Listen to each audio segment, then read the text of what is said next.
انا داخل حالا. معلش اتاخرت عليك شويه. بص، اول ما تخش هتلاقيني قاعده عند الشاشه، بس عشان الحته هاديه شويه. هو فين ده يا بنتي؟ المكان فاضي، ده مكان زحمه قوي.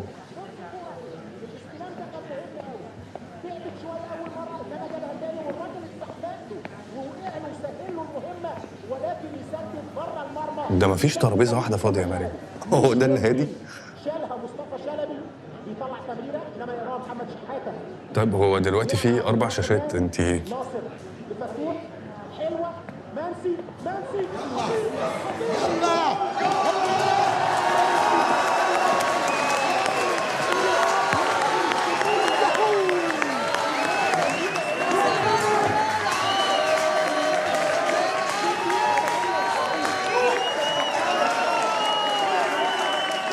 طيب انت فين؟ انت في انهي ناحيه؟ طيب انا عند التلفزيون اللي ورا دلوقتي. اللي بره، الشاشه اللي بره.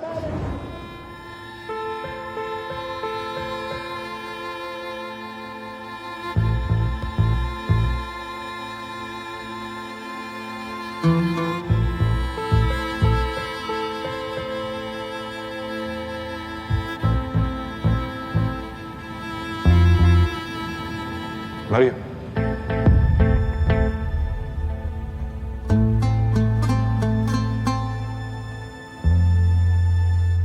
وانت فين يا بنتي؟ طب ارفع ايدك كده، ارفع ايدك انا عند الشاشه اهو، انا قدام الشاشه اهو. ثانيه واحده بس، ثانيه واحده. انا رافع ايدي اهو، انا جوه الشاشه. انا اسف، معلش. يا ابني فين ده؟ مش شايفه اي حد رافع ايده. طب انت فين طيب؟ يا نهار اسود!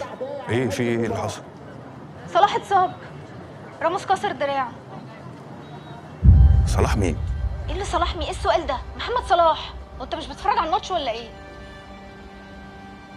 هو محمد صلاح راح الزمالك؟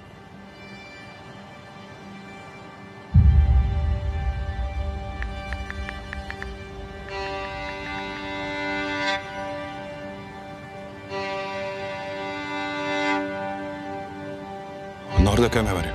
هو ايه اللي النهارده كام؟ معلش بس رد عليها، والنهارده كام؟ 26/5. 26/5. 2018؟ ايه الاسئله دي؟ ما اكيد 2018، وانت بتكلمني من سنه تانية يعني. معلش ممكن تفتحي فيديو كول عشان اشوف بس انت فين؟ اهو يا سيدي، انا قاعده في الترابيزه دي.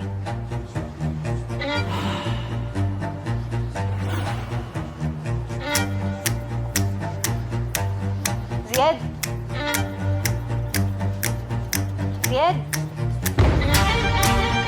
زياد مالك؟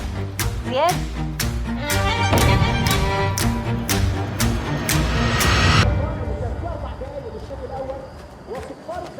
كابتن قوم قوم يا جدعان.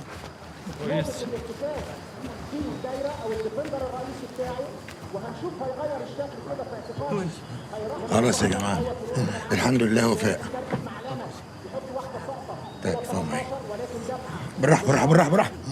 بالراحه عليك. يلا اظبط معايا كده شويه. ايوه كويس.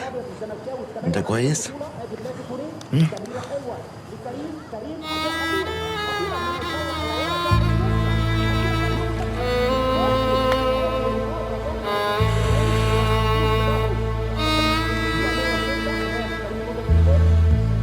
الموبايل ده وقع منك لما كان مغمى عليك.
خالد الجينيوس.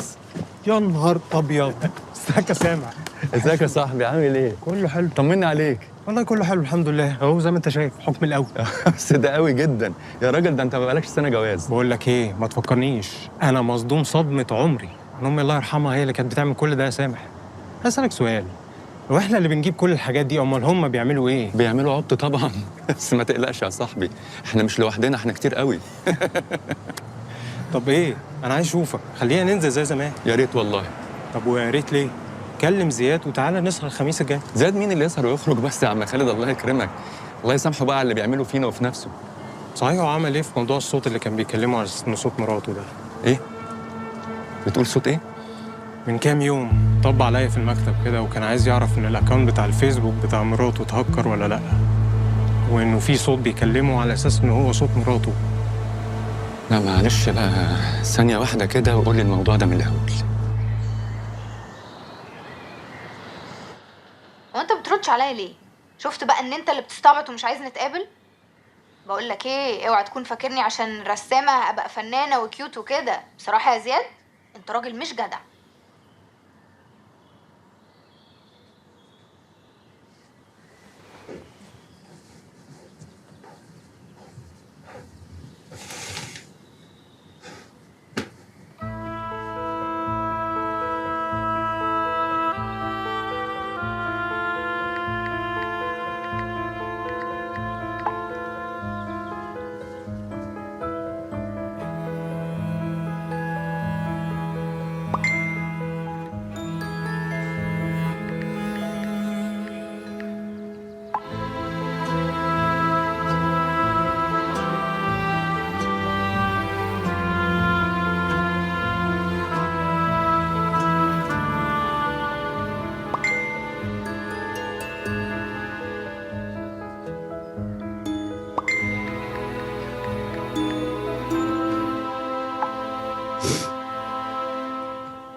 يا سامح، ايه يا زياد، في ايه؟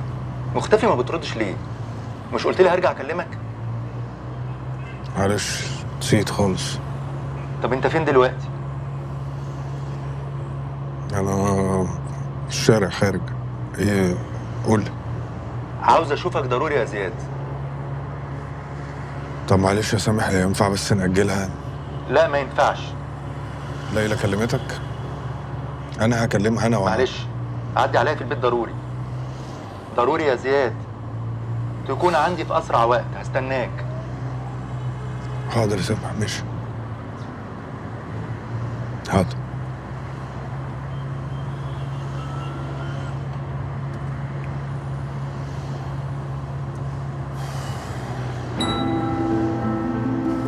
مش كنت تسيبيني النهارده اطبخ لك ودواك اكلي؟ انت بتعرف تطبخ كمان؟ امال اديني فرصه بس وانا هعترك.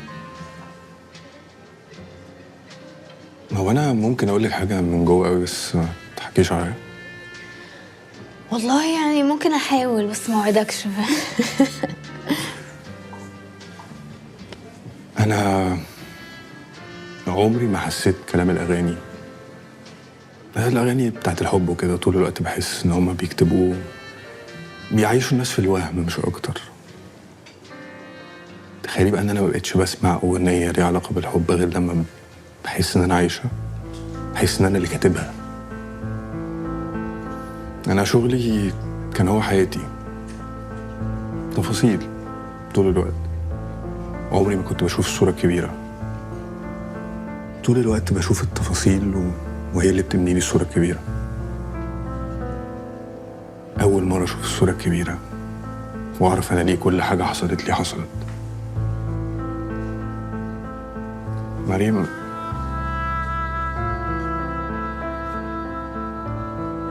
أنا حاسس إني عارفك أكتر مني وبحب كل تفصيلة في تفاصيلك. انت بقى شفت الكلام ده في فيلم في البيت وجاي تقوله لي بقى؟ لا خالص، ده من جوه قلبي أوي.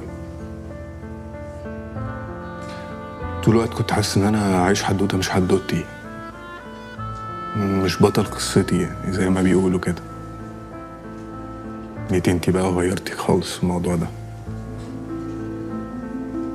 هو رانيا راجعة امتى صحيح؟ اشمعنى؟ عشان عايز اتقدم لك واقول لكل اهلك ان انا بحبك. انت متأكد؟ يعني مش حاسس ان احنا ما بقالناش كتير نعرف بعض؟ انا مش متأكد من حاجة تانية في الدنيا غير اني بحبك. زياد،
ايه تايه تاني وعايز تعرف مكاني فين؟ ازيك يا مريم؟ انا كويسه يا سيدي زي الفل الحمد لله، مية مية. هنقعد نسلم على بعض كتير؟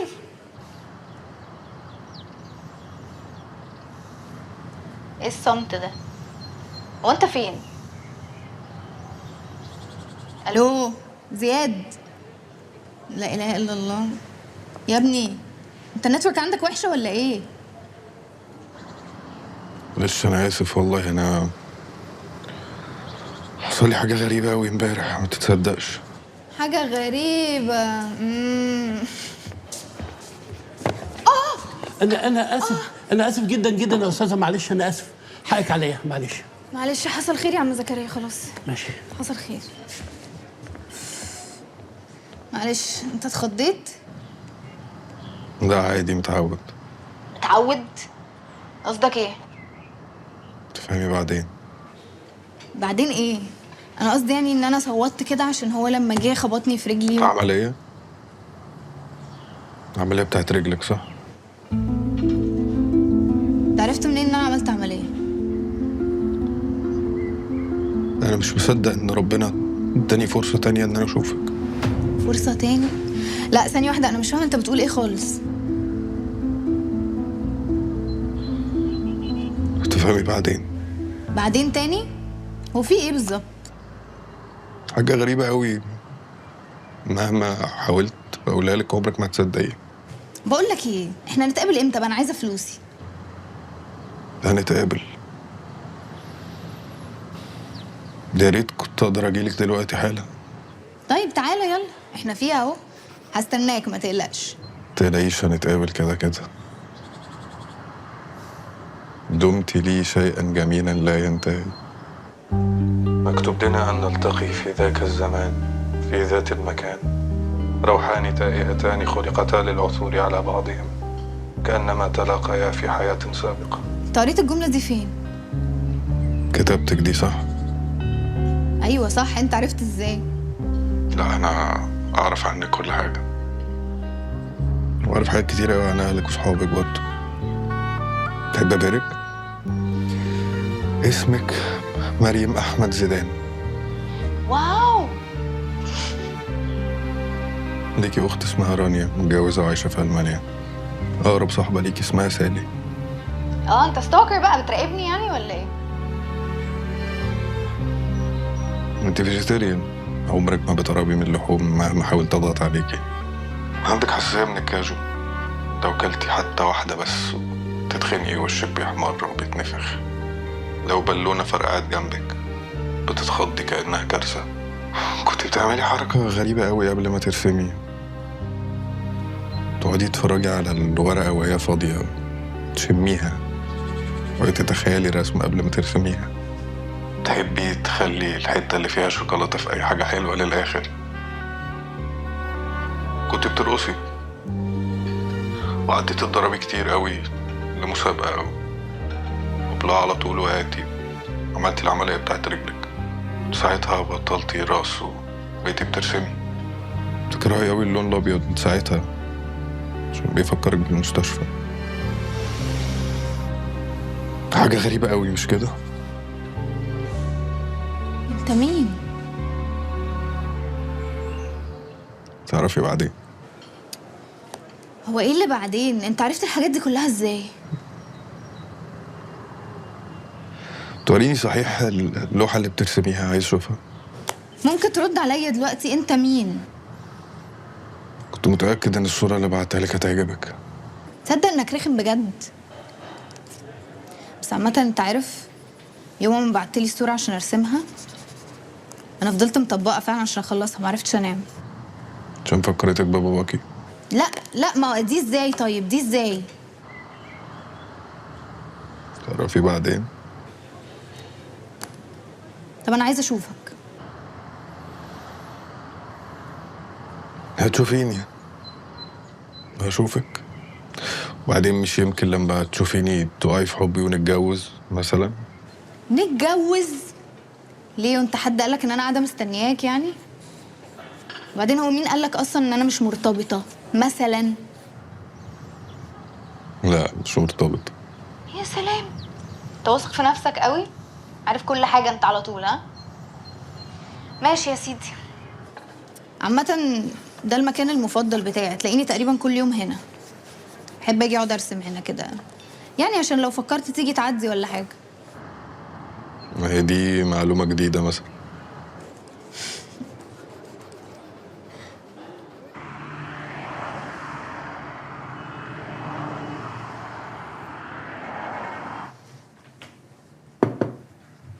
تسلم ايديك يا دارا، ريحة حلوة قوي.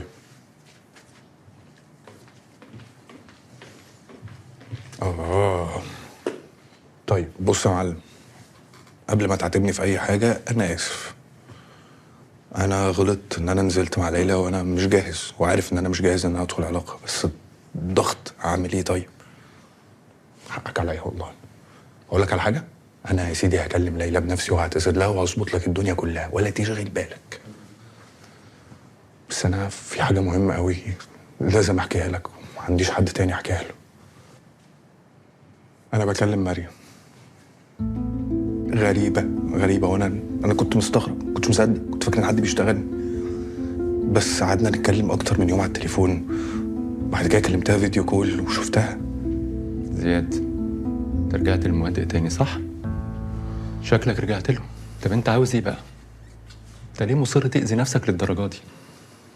عاوز ترجع تاني للحالة المنيلة اللي انت كنت فيها من سنتين؟ فاكر ساعتها انت وصلت لايه؟ ولا وحشتك بقى الهلاوس اللي جات لك من ادمان الزفت ده؟ خالد قابلني وقال لي ان انت كنت بتسأله من كام يوم عن برامج ممكن تغير الصوت، عشان قال ايه في حد بيكلمك بصوت مريم. انا عارف ان هي غريبة، فاهم والله العظيم فاهم. انا نفسي ما كنتش مصدق، بس كلمتها يا سامح اكتر من يوم ورا بعض، وكلمنا فيديو، شفتها زي ما انا شايفك. زياد فوق بقى، فوق يا اخي. عايز ايه؟ ليه مصر تأذي نفسك للدرجة دي؟ مريم خلاص ماتت، ما عادش في حاجة اسمها مريم بح. واحنا كل ما هنتقدم خطوة لقدام هترجعنا انت 10 لورا. احنا ما صدقنا وقلنا ان انت بدأت تفوق لنفسك. عايز ايه تاني يا اخي بقى؟ ليه مصمم ان انت ترجع للوهم وتعذب نفسك وتعذبنا كلنا معاك؟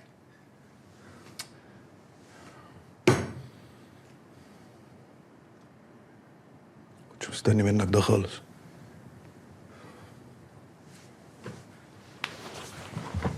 استنى اقعد، انا لسه ما خلصتش كلام. بعد اذنك يا سامي.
يا ابني رد عليا، انا عمال اتصل بيك من بدري وانت ما بتردش.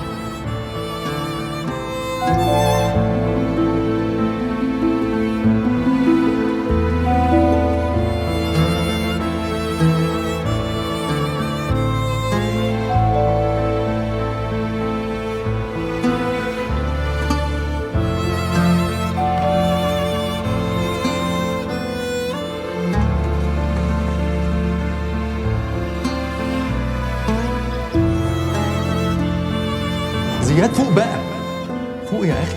ليه مصر تأذي نفسك للدرجه دي؟ مريم خلاص ماتت.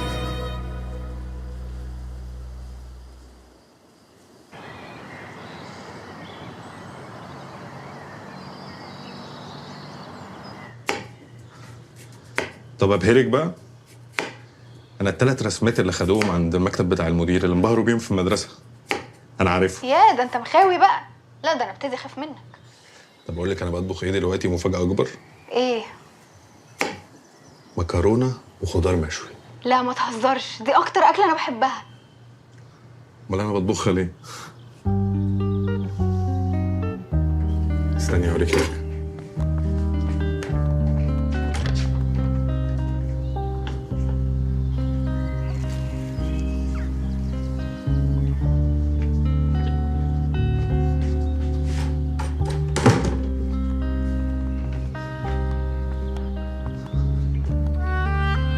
كنا زرعناها مع بعض.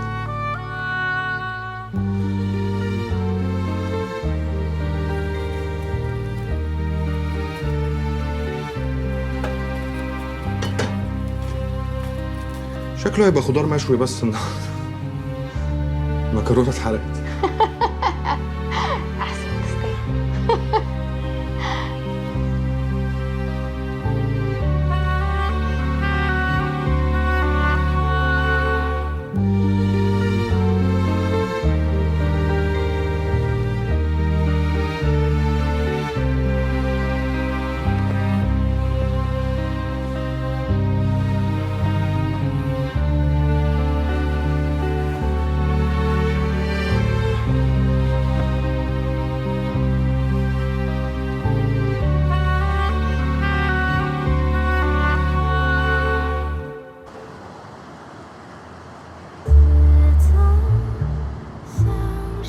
ايه الصوره اللي بترسميها دي؟ غريبة يعني، أول مرة تكون حاجة مش عارفها. لا ده عشان كواليتي الفيديو بس مش حلوه قوي. دي صورة ماما الله يرحمها. الله يرحمها. جميلة الجميلات اللي انت طلعتي شبهها. مين اللي قالك كده؟ يا مش رانيا اختك كانت على طول بتقول كده؟ هي دي أول معلومة تقولها مش صح. رانيا كانت بتجاملني بس ماما كان جمالها حاجة تانية. أنا ما جيش جنبها أي حاجة. الله يرحمها. تعرف ان هي تعبت فجأة؟ محدش عارف يشخصها ولا كانوا حتى لاقيين اسم للمرض بتاعها ده. عشان كده سموه مرض جميلة الجميلات، لأن هو كان بياخد أجمل البنات. بس هي زي ما كانت جميله كانت قويه على فكره، ما خلتش ده يأثر عليها لحد الاخر. الله يرحمه. طب ايه، انت هتفضل في وضع الرجل الغامض ده كتير؟ مش هتحكي لي اي حاجه عنك؟ تحبي تعرفي ايه؟ يعني اي حاجه، عيلتك، اهلك، مامتك، اصحابك. انت ملاحظ ان احنا بقالنا 3 ايام بنتكلم عني انا بس؟ ولا دي كمان هتقولي بعدين؟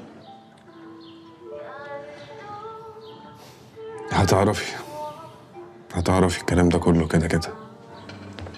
انت عارف ان دي اكتر حاجه قفلاني منك؟ يعني لا راضي تقول لي انت تعرف عني انا الحاجات دي ازاي، ولا حتى راضي تحكي لي حاجه عنك. احكي لك يا ستي. انا ابن وحيد لامي وابويا،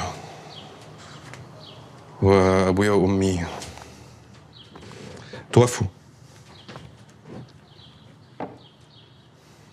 زي باباكي ومامتك، فحاسس بيكي. بس كده؟ بس كده. زياد انا هقفل. خلاص اهدي هحكي لك. انا ابن وحيد، اتولدت في الخليج. ابويا كان شغال هناك، وبعد ما خلفوني مامتي حصل لها شويه مشاكل في الرحم، فاضطروا ان هم يستأصلوه، فكنت ابنهم الوحيد، كنتش ليا غيرهم. طفل وحيد، ولا اصحاب ولا اخ ولا اخت، فكنت متعلق بيهم قوي. بس المهم بقى كبرت وجبت مجموع كويس جدا، وكان حلمهم ان انا ادخل طب، فبقى حلمي ان انا ادخل طب. نزلت مصر ودخلت طب فعلا، وعشت ساعتها مع عمي وابن عمي سامح. بعدها بفترة كل سنة كانوا بينزلوا أجازة، فالمرة دي نزلوا فعلا، وهم على الطريق طلع لهم واحدة ست كانت شايلة عيل صغير، شاورت لهم، بابا وقف لها عشان يساعدها. طلعت جزء من عصابة قطاعين طرق، سرقوا كل حاجة كانت معاهم، حتى الدهب اللي هي كانت لابساه سرقوه. أبويا حاول يدافع عنها، بس كانوا كتير قوي قتلوهم.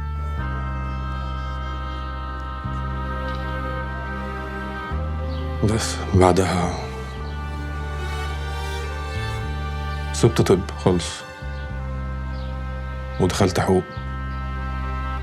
اشتغلت مصور جنائي. انا اسفه لو فكرتك بحاجه، يعني ما انا اسفه.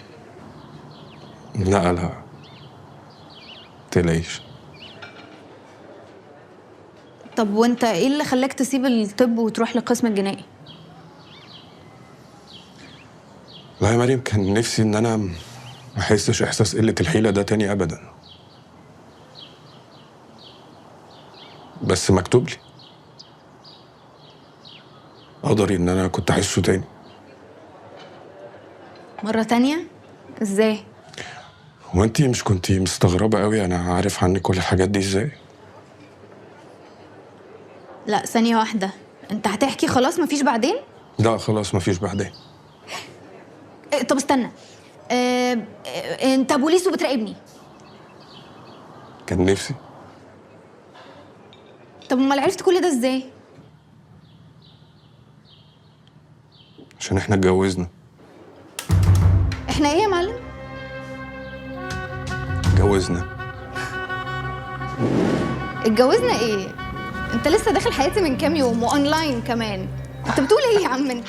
اهدي طيب اهدي بس. احنا في 2021 هنتقابل في معرض فوتوغرافيا بتاعي.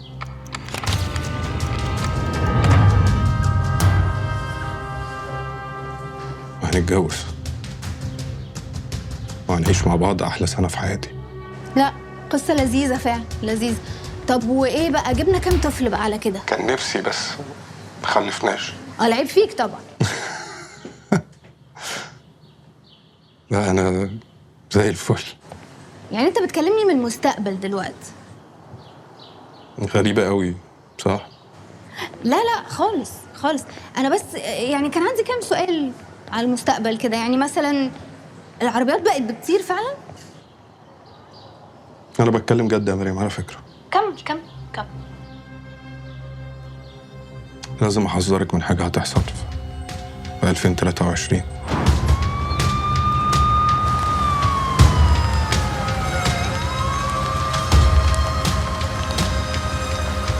2023؟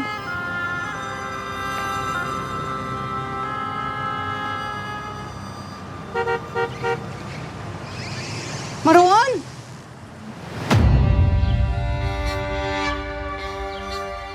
مريم، هو إيه العربية اللي وراكي دي؟ طب زياد معلش انا لازم اقفل بس دلوقتي، هكلمك تاني.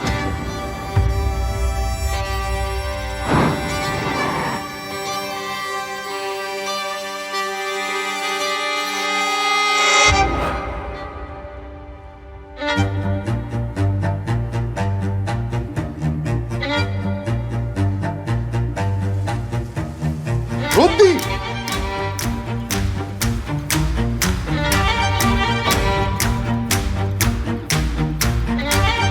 ردي. ردي. ردي. ردي.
إن الهاتف الذي طلبته ربما يكون مغلقا.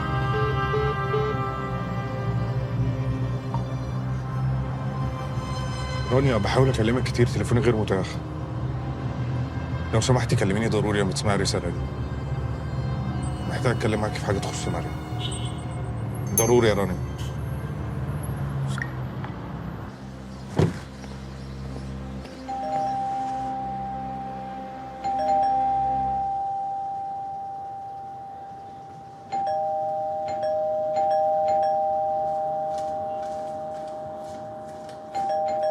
هو حضرتك عايز مدام رانيا؟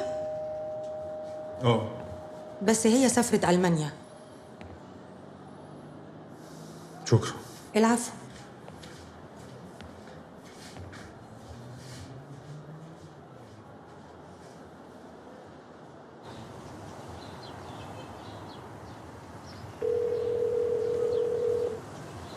ألو، ازيك سالي؟ عاملة إيه الأخبار؟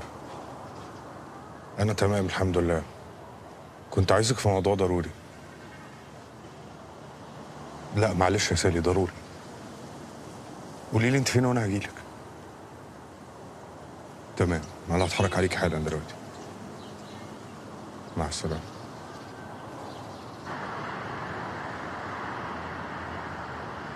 لا، ما كانش في حد من اصحابنا اسمه مروان. أنت متأكدة؟ ايوه متاكده، ما كانش في حد في شلتنا اسمه مروان اصلا. مين مروان اللي دارج مع العربية ده؟ ثانيه كده. بص، هو تقريبا مريم ارتبطت بواحد اسمه مروان فتره قليله بس ما كملوش. ارتبطت؟ هي مريم ما حكتلكش؟ اصل الموضوع قديم قوي يا زياد، دي من قبل ما تعرفك. اهي الصورة اهي، بس للأسف مش باينة.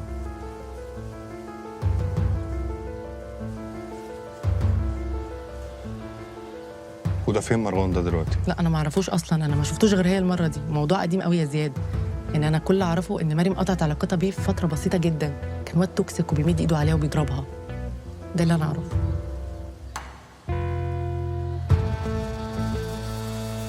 انا لازم امشي يا زياد، معلش. لا معلش يا سالي، انا تعبتك معايا.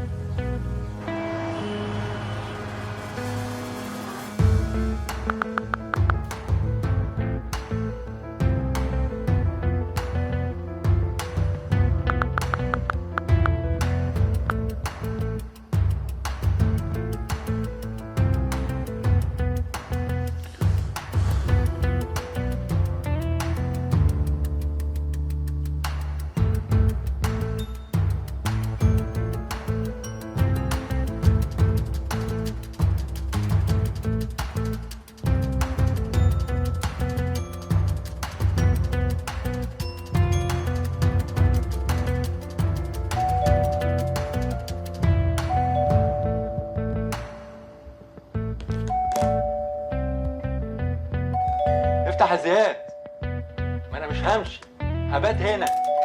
هتفتح هتفتح.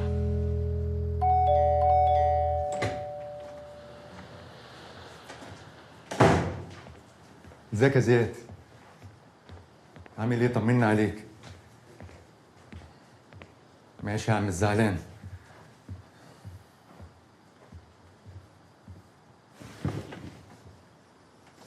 قبل اي حاجه يا معلم، انا جاي اعتذر لك على الكلام اللي انا قلته عندي في البيت وعلى الطريقه اللي انا كلمتك بيها كمان. حقك عليا، ما تزعلش، انا اسف. انا عارف ان انا انفعلت وضايقتك، بس اقسم بالله انا كنت خايف عليك، وخايف عليك جدا كمان. انا ما كنتش عايز اشوفك بترجع للحاله اللي انت مريت بيها قبل كده. ولا انت بقى ناسي ادمان المهدئ كان عامل فيك ايه؟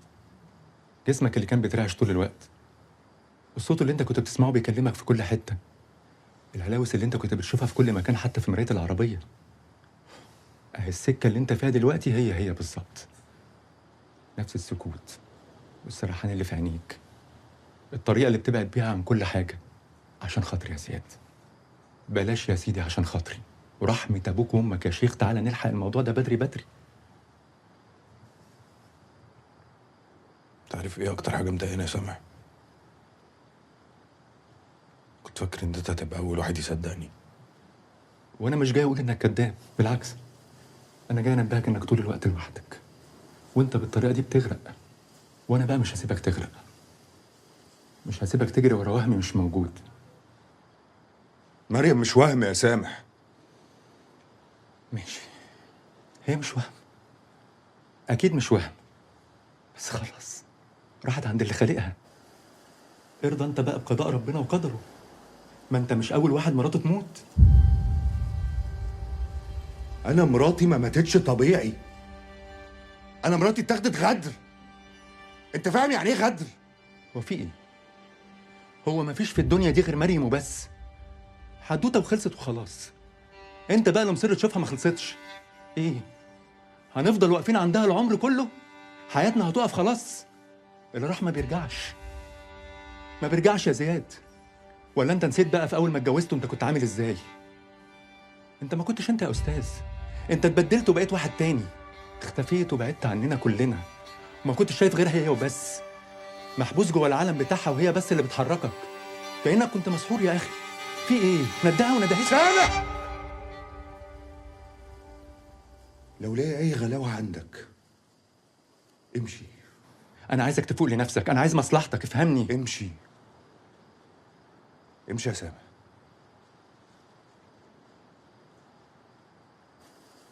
سلام يا زياد.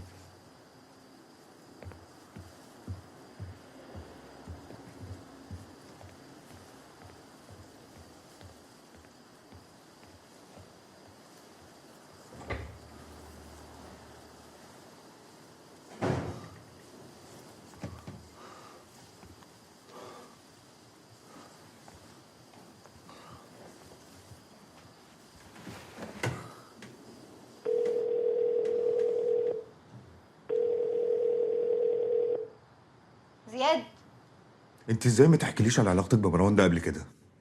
واحكي لك ليه؟ مين مروان يا مريم وتعرفيه من امتى؟ وانت مالك اصلا يا زياد؟ يعني انا اعرفك انت شخصيا من امتى يعني عشان احكي لك على كل تفصيله في حياتي؟ طب لو سمحتي جاوبيني، مين مروان؟ ماشي يا زياد، مروان ده صاحبي، انا وهو بنحب بعض، مرتبطين. عايز تعرف حاجه تاني؟ يعني ايه صاحبك؟ عرفتيه ازاي؟ ايه خليه يرجع في حياتك تاني؟ يظهر في حياتي تاني؟ لا يا زياد فوق، هو انت اللي لسه ظاهر في حياتي. بس انت خبيتي الموضوع ده عليا. خبيت عليك؟ وانت مين اصلا في حياتي عشان اخبي عليك ولا ما اخبيش عليك؟ لا فوق يا زياد، هو احنا مش عشان اتكلمنا كام مكالمه اونلاين هتعتبرني بتاعتك؟ وعلى فكره لو تفتكر انا حاولت اقولك ولمحت لك ان انا في حد في حياتي، انت ما سمعتش الكلام ده، تجاهلته تماما، كانك عايز تسمع اللي انت عايزه بس. ولا هو انت بجد مصدق بقى القصه العبيطه اللي انت عمال تحكيها بتاعت ان احنا متجوزين وان انت بتكلمني من المستقبل؟ مريم لو سمحتي اسمعيني، مروان ده بني ادم مؤذي، هيهينك وهيأذيكي، لازم تسيبيه حالا. انت مش متخيله البني ادم ده هيعمل ايه؟ زياد انا لازم اقفل، عشان كده الموضوع زاد قوي عن حده.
تخيلت ان احنا نبقى بالشكل ده.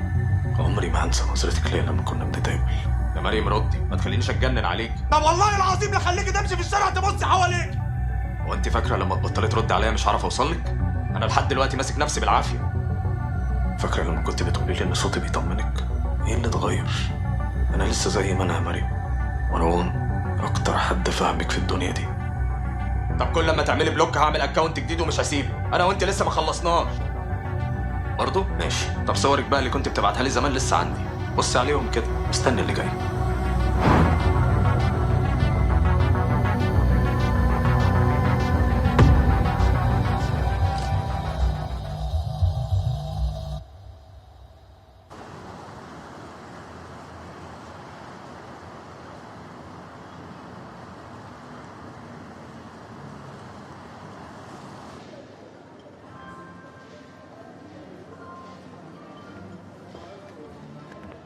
حضرتك تشرب حاجة؟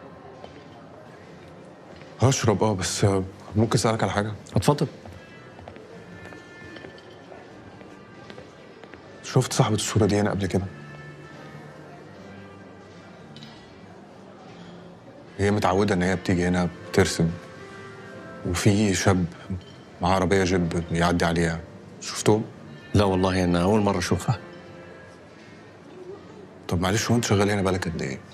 اصل الموضوع اللي انا بكلمك فيه ده من حوالي 6 أو 7 سنين. يا من 6 أو 7 سنين؟ يبقى اكيد ما اعرفهاش، ولا اي حد من اللي موجودين جوه هنا يعرفها. اصل بص حضرتك، الاستاف اللي موجود كلهم جداد، ما بقالناش سنة. بس هي لو زبونة قديمة وكانت متعودة تيجي هنا يبقى اكيد عم زكريا يعرفها. مين عم زكريا؟ عم زكريا ده ويتر هنا ويعرف كل الزباين. طب هو فين عم زكريا؟ لا هو ما جاش النهارده. طب معاك رقم تليفون او عنوان؟ ثانية واحدة واجيب لك العنوان. اتفضل.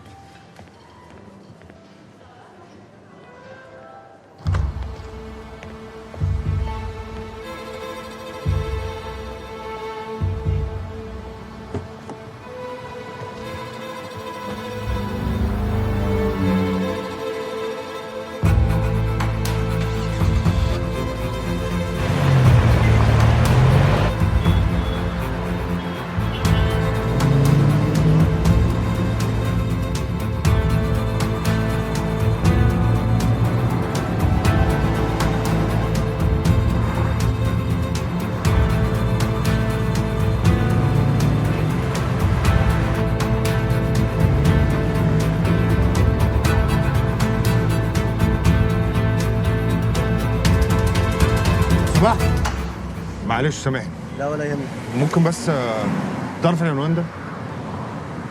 بص حضرتك، انت هتلف الصينيه دي وتاخد يمين الجاي على طول. من ورا من هنا. تمام، شكرا. عفوا. معلش تعبت. لا تمام.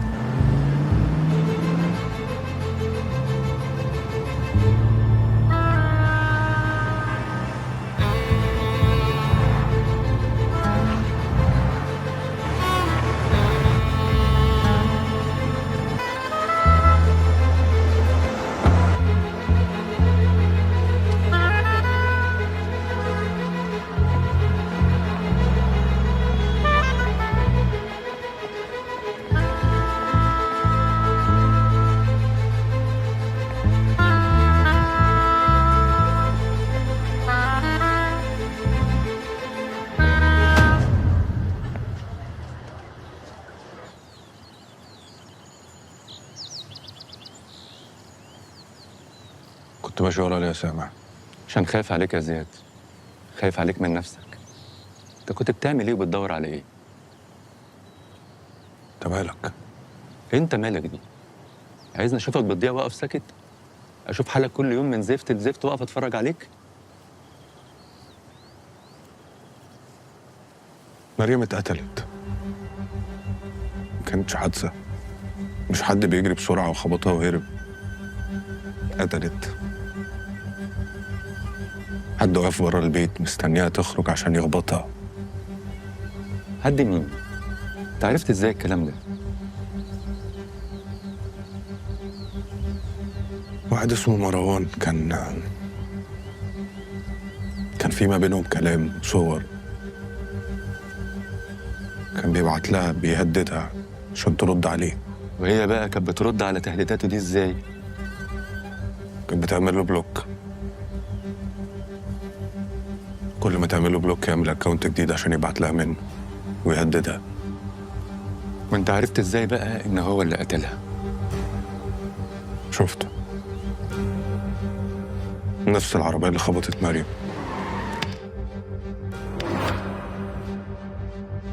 شفت العربية وهو جواها ورا مريم كام يوم وانا بكلمها فيديو كول.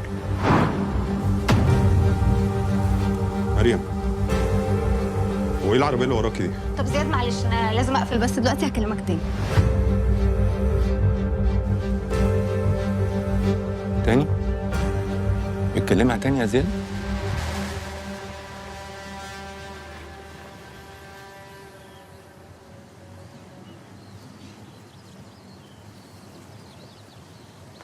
كنت هكلمها قدامك دلوقتي عشان اثبت لك ان انا ما بيتهيأليش، اني مش مجنون.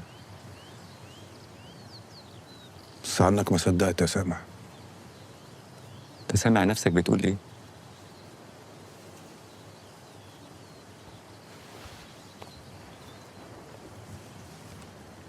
ما تجيش ورايا.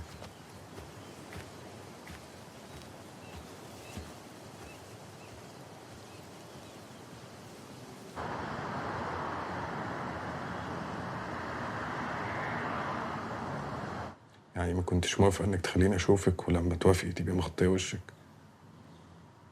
نزلي ايدك يا مريم، عايز اشوفك.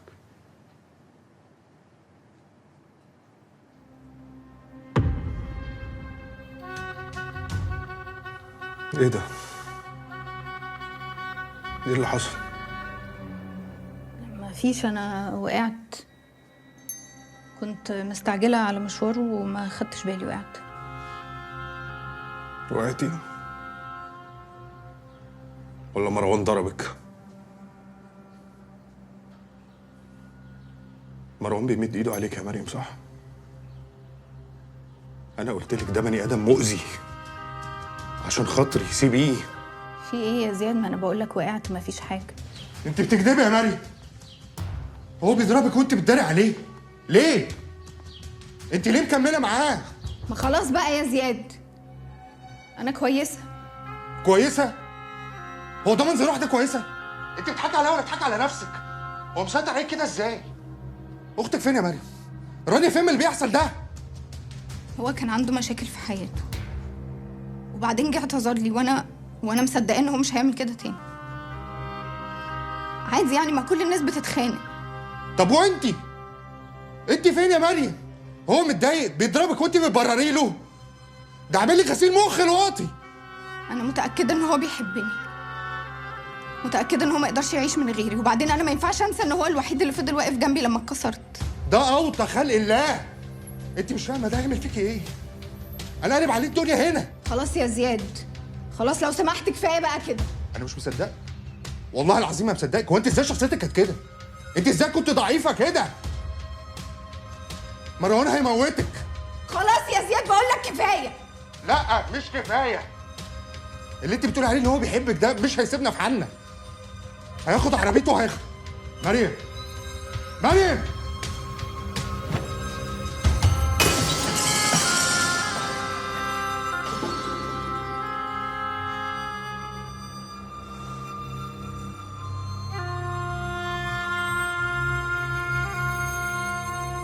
وصاحب الاكونت ده ضايقك في حاجه؟ معلش يا خالد، ممكن تعمل لي الخدمه دي من غير اسئله؟ معلش سامحني. ماشي يا زين. بص يا حبيبي، الاكونت بتاع مروان اكس ده ما اتفتحش من زمان. وبعدين يعني مش فاهم. مش هعرف احدد هو فين. لازم الاكونت يتفتح او يبقى اكتف عشان اعرف احدد مكانه. ازاي يعني يا خالد؟ انت مش بتقولي انك بتعرف توصل لاي اي بي ادرس وتعرف تفتح الكاميرا بتاعت الموبايل حتى وهو مقفول، ودلوقتي مش عارف توصل الاكونت؟ ايوه، انا ما اقدرش اعمل اي حاجه غير لما الاكونت يكون اونلاين، على الاقل يتفتح مره.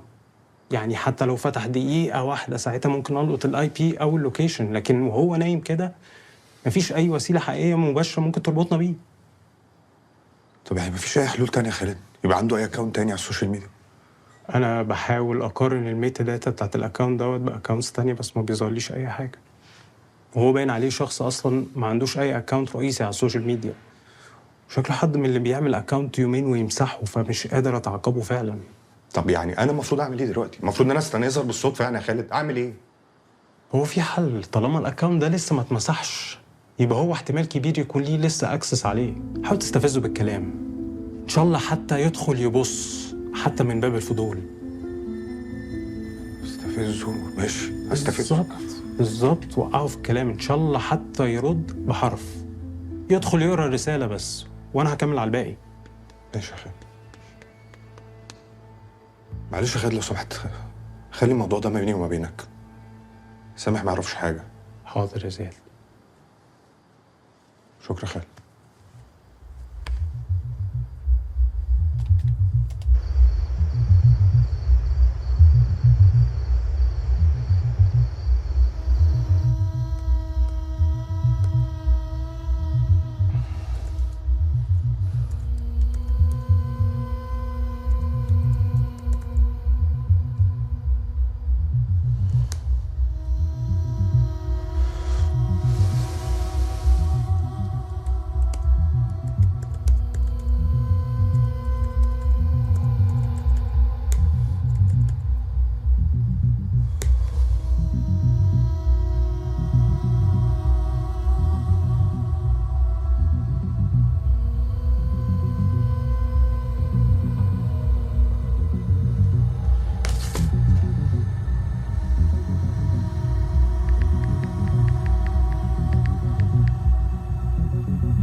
رانيا بحاول اكلمك كتير، تليفوني غير متاح. لو سمحتي كلميني ضروري لما تسمعي الرساله دي.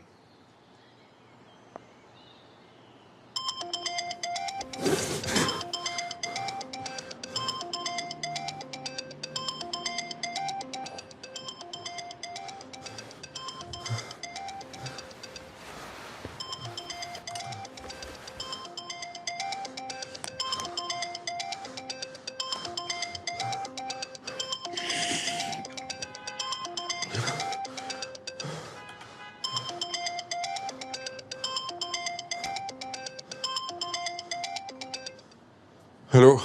الو، ايوه يا زياد، انا شفت الرسائل اللي انت بعتها لي. ايه اللي انت بتقوله ده؟ زي ما سمعتي بالظبط. اللي اسمه مروان ده هو اللي قتل مريم. انت عرفت ازاي ان هو اللي عمل كده؟ رسائل ما بينهم، كان بيهددها بصور قديمة عشان ترد عليه. مين مروان؟ مين مروان وليه ما تحكيليش عنه من أول ما عرفنا بعض؟ ما حكيتلكش عشان كانت قصة قديمة مؤذية يا زياد، ماتت وانتهت وخلاص، وهي مسحتها تماما من حياتها. ولما قابلتك كانت بتحاول تبدأ من جديد، كانت بتفتح صفحة جديدة ومش عايزة فيها أي حاجة من ريحة الماضي. طب بيهددها وبيضغط عليها، ليه ما تحكيليش؟ صدقني والله أنا ما أعرفش إن هو رجع يهددها تاني. أنا مصدومة زيك بالظبط. أنا مش فاهمة ده حصل إزاي أصلا. المفروض إن هو كان بره مصر، معرفش رجع إمتى. طيب أنا مش فاهم أي حاجة. ممكن تحكي لي كل حاجة بالتفصيل؟ أنا مش مصدقة يا زياد إن مروان ده رجع ظهر تاني. ده كان كابوس وكنا دفناه خلاص للأبد. أنا هحكي لك. مروان ده كان المدرب بتاعها.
هنا وشريف انتوا مش كويسين خالص النهارده. نور تمام، ريم كويسه. دنيا حركه الايد محتاجه تبقى احلى من كده. ركزي، مراني عليها. اتفضلوا. مريم. هايل يا مريم، كنت حلوه قوي. بجد شكرا قوي والله، يعني هو الفضل كله ليك. انت اللي هتكسبي المسابقه. انت بجد شايف ان انا ممكن اكسب؟ اه طبعا، ما تكسبيش ليه؟ احنا مش بنرقص وخلاص، احنا عندنا حاجه عايزين نقولها وبنحاول نقولها من خلال الرقص. بالظبط، عشان كده كل حركه عندك ليها معنى وفيها احساس. انا فعلا مركزه قوي الفتره دي، بحاول اظبط اكلي ونومي وبتمرن كل يوم. نفسي اوصل للمسابقه وانا حاسه ان انا عملت كل اللي عليا وزياده. وانا في ظهرك. الشغف اللي في عينيكي ده بقى هو اللي مأكد لي ان انت مش هتنزلي من على المسرح الا لما توصلي للحظه اللي انت عايزاها. اللحظه اللي الناس هتسقف لك فيها وهم في الضلمه وانت واقفه لوحدك في النور. يلا روحي ارتاحي ونكمل بكره. مروان هو اللي حبها الأول، كان مهتم بكل حاجة تخصها، كان دايما معاها، في التمارين، في العروض، حتى في الكواليس. يسألها أكلتي؟ نمتي كويس؟ كان ممكن يقول لها مثلا غيرتي طريقة الدوران عن امبارح ليه؟ وهي نفسها ممكن ما تبقاش خدت بالها. هي كانت شايفاه بقى مدربها الشاطر اللي مؤمن بيها وعايزها تنجح، كانت بتحترمه بس ما كانتش شايفة اللي هو شايفه، لحد ما الأمور بدأت تتغير. الشاي يا أستاذ مروان. لا مش وقت. إيكا انزل دمر شوية. في الأيام الأخيرة اللي قبل المسابقة مريم كانت بتضغط على نفسها زيادة قوي في التمارين من غير أي راحة. خلاص كفايه مريم النهارده كده. معلش يا مروان، لازم اظبط الارباس مش مظبوطه خالص. لا قلت كفايه. مره واحده كمان يا مروان معلش. مره واحده بس.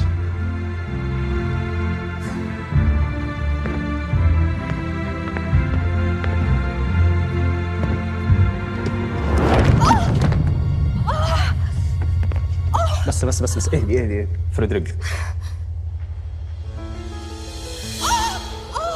حصل لها كسر مضاعف في عظمة الساق، كان ممكن ما تمشيش تاني على رجليها، بس الحمد لله ربنا نجاها بعد ما عملت العملية. بس للأسف راح حلم المسابقة، والدكاترة قالوا لها إن خلاص مسيرتها انتهت. مروان هو اللي ساعدها، فضل جنبها وما سابهاش لحد ما قامت على رجليها.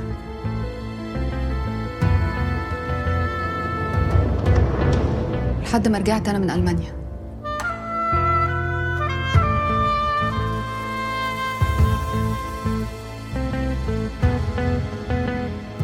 في المرحلة دي حاجة بدأت تتغير جوه مريم، اتأكدت من حب مروان وخوفه عليها.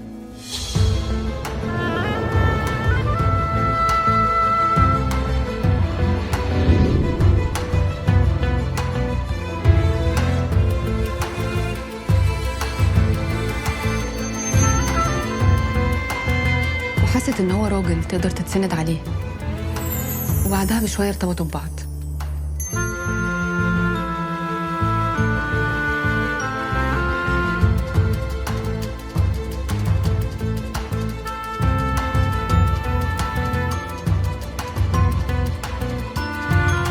بس بعد فترة من ارتباطهم كل حاجة اتغيرت.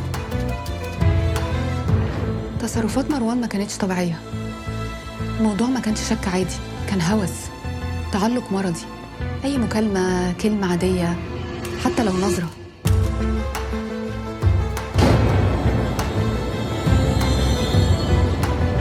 وللأسف الموضوع وصل للأذى الجسدي.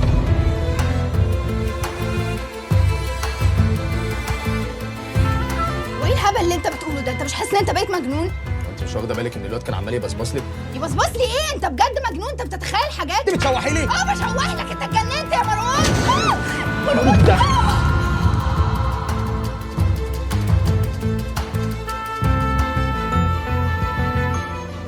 خلاص يا مريم. اوعى يا مروان. خلاص انا اسف.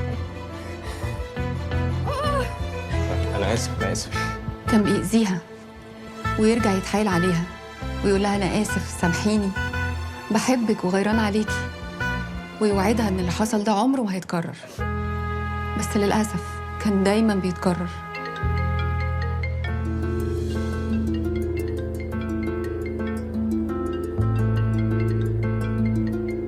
لحد ما قررت أتدخل وأنهي العلاقة دي، وعملت فيه بلاغ بعدم التعرض. علاقة مؤذية ملهاش مستقبل. الموضوع ما كانش سهل، وبالذات على مروان كان عنده هوس بمريم، ما قدرش يستحمل انه خسرها، فقرر انه يبعد تماما وسافر بره مصر. بعدها مروان اتجوز وانا رجعت على ألمانيا، وكل حاجة بقت احسن الحمد لله. قصة قديمة ورميناها في الزبالة، وعشان كده مريم ما حكتلكش عليها اول ما عرفتك. غلطانة يا رانيا، مريم غلطانة ان هي ما حكتليش، كنت لحقت اتصرف. هي اكيد ما كانتش متخيلة ان الموضوع ممكن يوصل للجنان ده، انه يقتلها. مروان قتل مريم علشان اختارتك يا زياد، ما قدرش يستحمل ان هو يشوفها مع حد تاني غيره. انت لازم تبلغ عن اللي عرفته ده يا زياد، لازم. تلاقيش يا رانيا، انا هتصرف.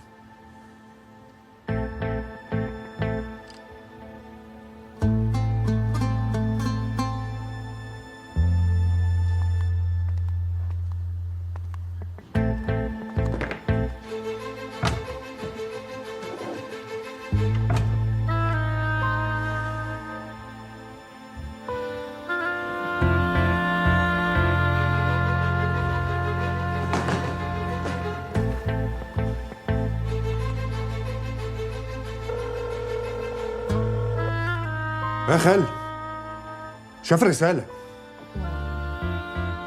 أيوة والله العظيم شافها. هتعرف تحدد مكانه صح؟ ماشي يلا، أنا مستنيك يلا.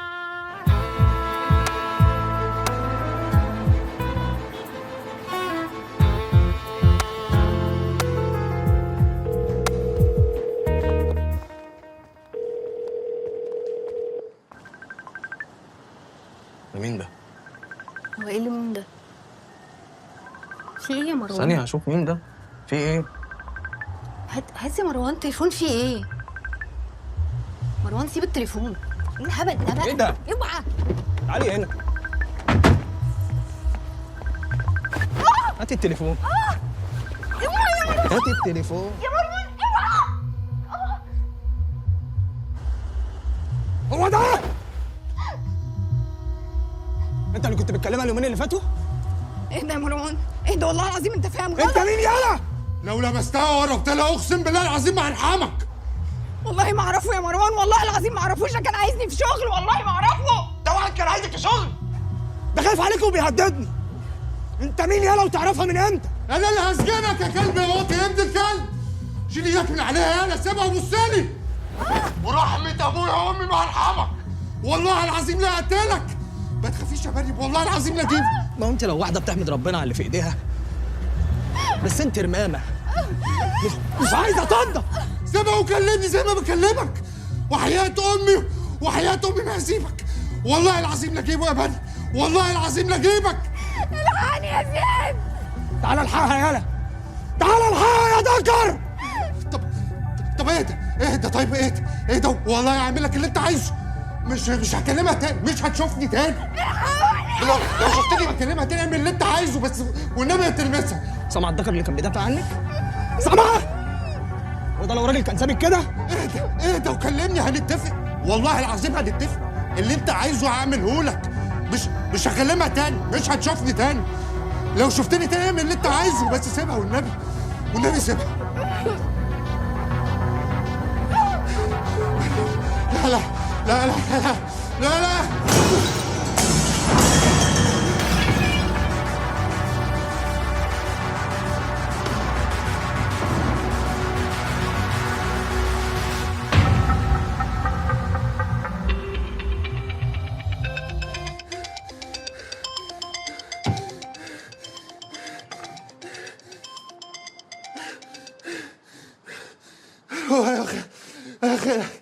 اخي زياد، انا جبت اللوكيشن بتاع مروان، هبعتهولك على الواتساب حالا.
مين يا جدع انت وابني؟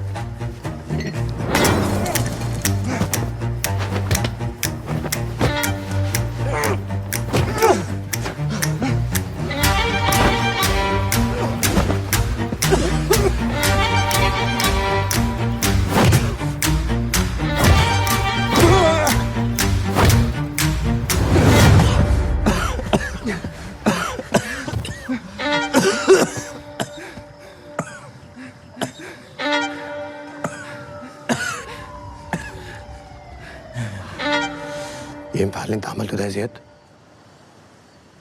هو اللي حصل بقى عصام. طيب اطلع انت على المستشفى وانا هخلص هنا واجي لك على هناك. لا لا أنا تمام. أنا أخيرا بقيت كويس. ايه يا ابني اللي انت بتقوله ده؟ انت مش شايف منظرك عامل ازاي؟ أنا تمام. أنا بس عايز منك خدمة. أمرني.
ازيك يا مريم؟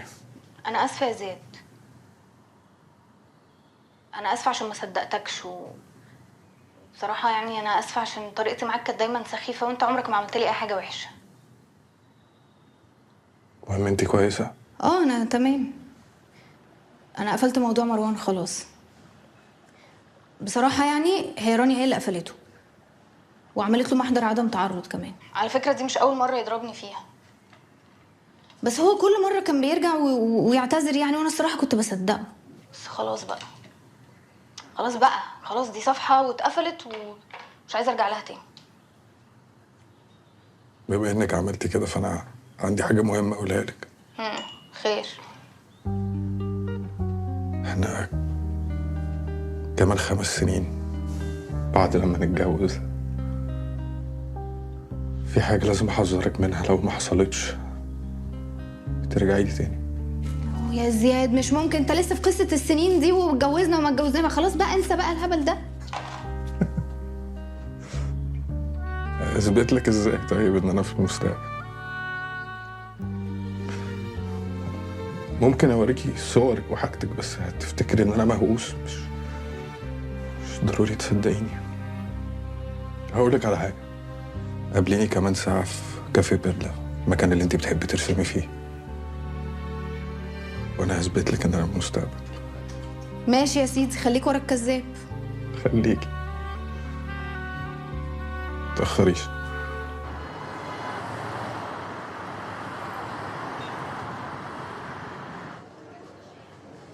لا انت بتهزري، هو انت كل ده لسه في البيت؟ معلش يا سيدي انا بحب اخد وقتي في اللبس، وبعدين صراحه بكوي هدومي قبل ما انزل بقى. ده انت بتلقحي. طب تصدقي بقى انا الحق عليا ان انا لبست اي حاجه ونزلت عشان ما اتاخرش عليكي؟ بس مش مكرمش قوي كده على فكره. مساء الخير. مساء النور. حضرتك هتطلب حاجه؟ قهوه مظبوطه بعد اذنك. ايه ده زكريا؟ ازيك يا زكريا عامل ايه؟ اهلا اهلا اهلا استاذه مريم، ازي حضرتك؟ بقول لك ايه يا استاذ زياد، ده تبعي، ها توصى بيه بقى. حط لهم البن المغشوش بتاعنا. والله زمان يا استاذه مريم، ازي حضرتك؟ انت بقى يا عم زكريا؟ ازيك يا عم زكريا؟ اهلا، الحمد لله رب العالمين، ربنا يستر اصلك. اخبارك ايه يا استاذه مريم؟ ايه الغيبه الطويله دي؟ غيبة طويلة ايه يا زكريا؟ ده انا كنت لسه عندك امبارح. قول لها والنبي يا عم زكريا ان احنا بقينا في 2025 عشان مش مصدقين. امبارح يا استاذه، ده انا بقالي سنتين ما شفتش حضرتك. انت الاستاذ زياد متفق معاك ها؟ الاستاذ؟ لا طبعا والله، ده انا بس من سنتين ما شفتش حضرتك من يوم عيد ميلاد الاستاذ مروان.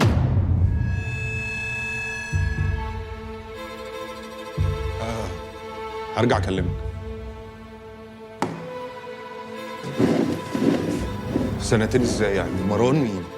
استاذ مروان ده صاحبها، بيجوا هنا من سنتين. صاحب مين؟ صاحبها يا استاذ، بيجوا هنا من سنتين بقول لحضرتك. سنتين ازاي يعني؟ انت راجل كذاب. لا ما تقولش كذاب حضرتك. صاحب مين؟ وسع ايدك، انت راجل كذاب. حبيبي انا قد ابوك، عيب. صلى على النبي، صلى على النبي.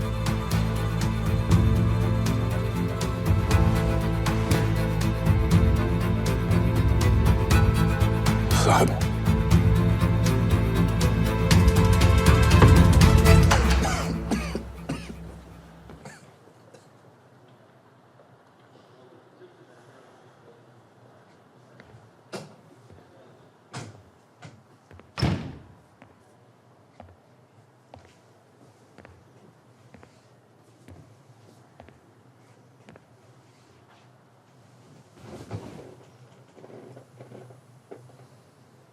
ما كنتش متوقع انك هتيجي.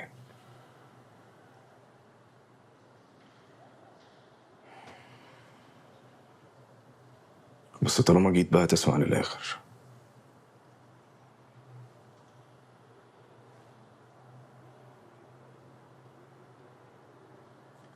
أيوة أنت كنت متغفل. أنا ومريم عمرنا ما سيبنا بعض،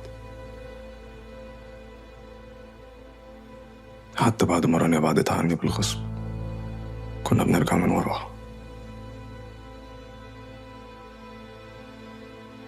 حتى بعد ما اتجوزته. متفكرش، ريح نفسك. اللي زينا لا بيتساب ولا بيتنسي.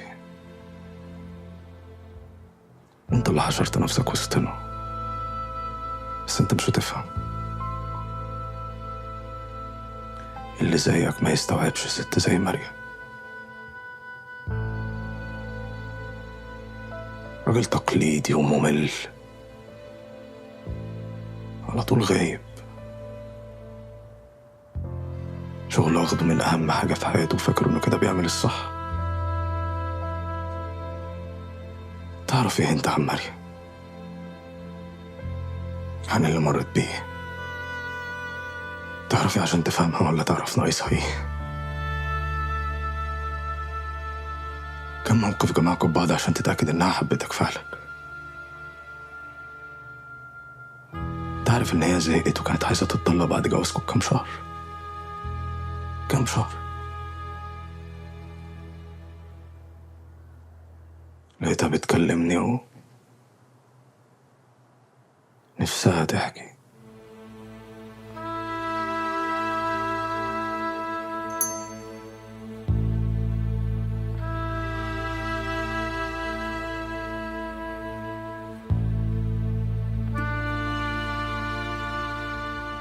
حكيت لي عن كل حاجة بتحصل ما بينكم.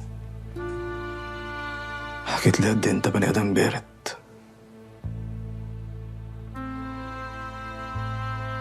طول الوقت ساكت ومفيش حاجة فيك تشبهها. طول اليوم سايبها لوحدها. مريم عمرها ما حست ان هي مراتك.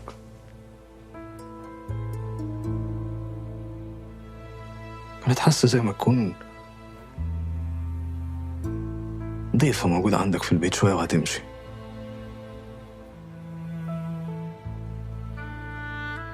حسيت ان قرار جوازكوا ده جه بسرعة قوي. انها مستحيل تكمل حياتها مع واحد غيري.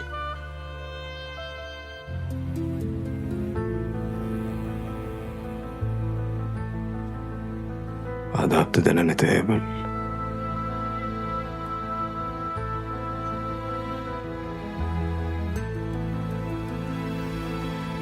مريم عمرها ما ارتاحت مع حد غيري. كانت بتضحك لي بطريقة أنا متأكد إن هي عمرها ما ضحكت بيها وهي معاك.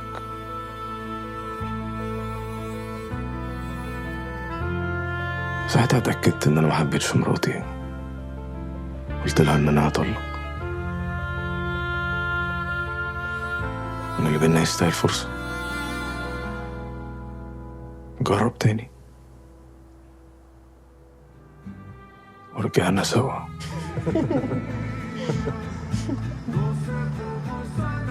نسافر؟ ماشي. طب تعالي نحضر الشنط. المرة دي كانت أحسن من أي مرة قبل كده. كل حاجة كانت كويسة، كل حاجة. كنا بنخطط وبنحلم.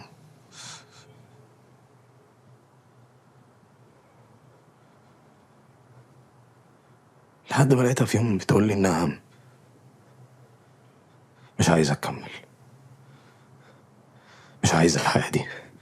بدأت تبلكني من التليفون لواتساب لكل حاجة تانية، بس أنا ما سبتهاش.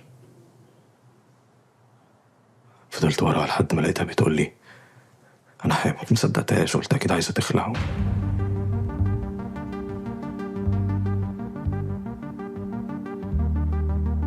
ما كنتش تعرف.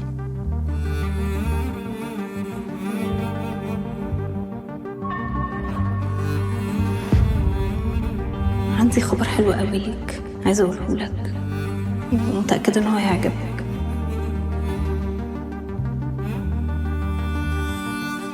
مريم كانت حامل.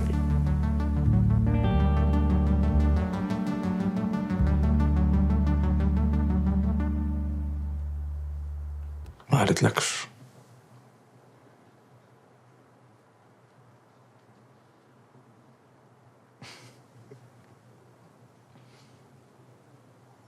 كانت بتلعب على الكل. بعدها كلمتها من رقم غريب، ولما ردت قلت لها انا قدام البيت، يا تطلعي لي بره يا اخش هفضحك قدام جوزك وهقول له على كل حاجه. الله. مريم، وقتها ان دي اخر مره اشوفها فيها عشان توافق تطلع لي.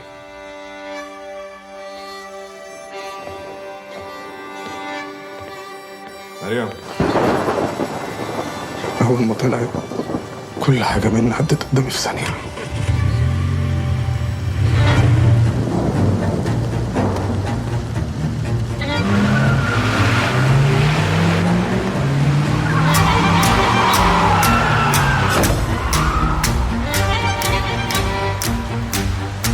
اتحميت، ما فوتش غير وانا بشيلها بالعربيه. بس ما كنتش اعرف ان دي اخر مره اشوفها فيها. ايه السبب؟ هي اللي عملت في نفسها كده.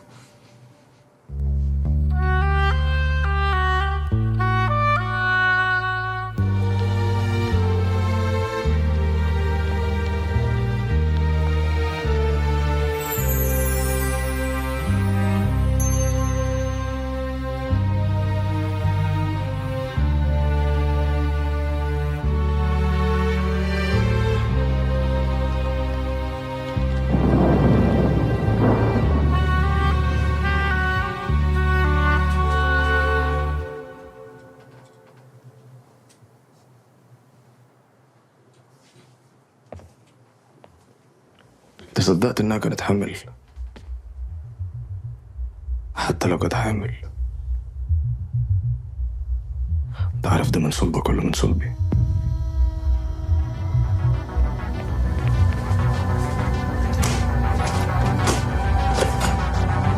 زياد زياد ايه ده؟ ايه ده يا زياد؟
وليك عين تتكلم بعد كل ده؟ تصدق ان انت راجل مش جدع فعلا وملكش كلمه؟ ها هتتحجج بايه بقى المره دي؟ عارفة الحكمة اللي بتقول احذر من ما تتمنى؟ ايه علاقة ده باللي انا بقوله دلوقتي؟ اصل انا عشت الحكمة دي، كنت بتمنى أمنية وقف حياتي كلها عليها، بتمناش حاجة تانية من الدنيا غيرها. ولما الأمنية دي اتحققت كل حاجة باظت. كنت راسم في دماغي بيت حلو قوي، طلع بيت عنكبوت.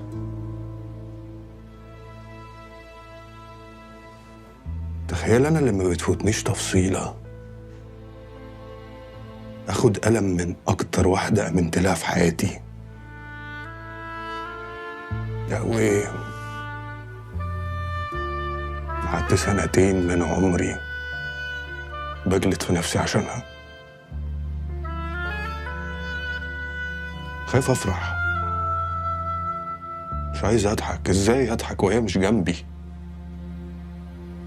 بعد كل ده اطلع معرفش عنها اي حاجة غير الصورة اللي أنا كنت راسمها لها في خيالي. صورة ملهاش أي دعوة بالحقيقة.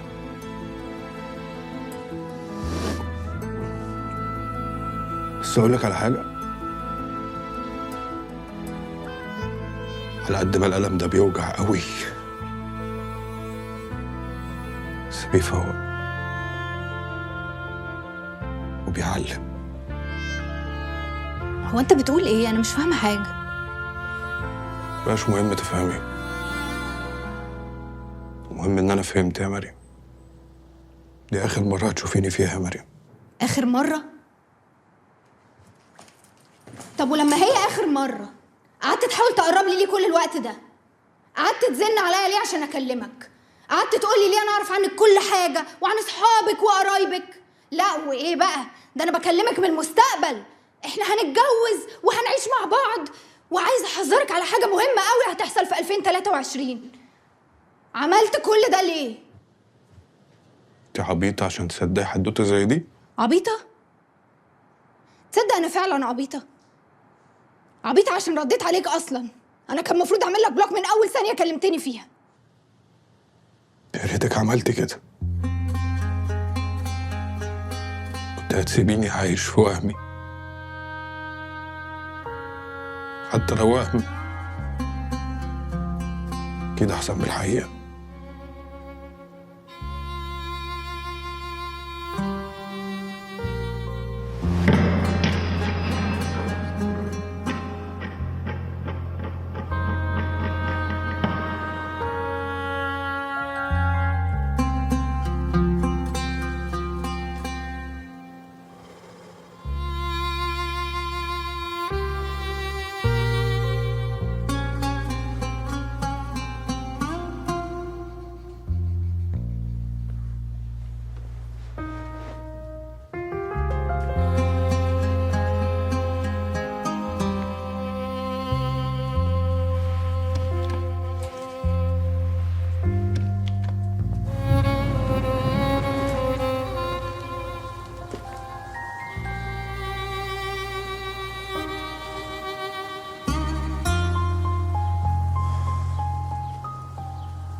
صورتها أول ما أنقذوها من الحريق.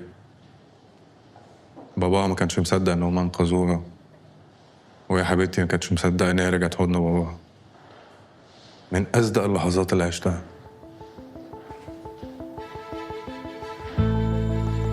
عارفاها ورسمتها قبل كده. إيه؟ ازيك يا زياد؟ حضرتك تعرفيني؟ عز المعرفة.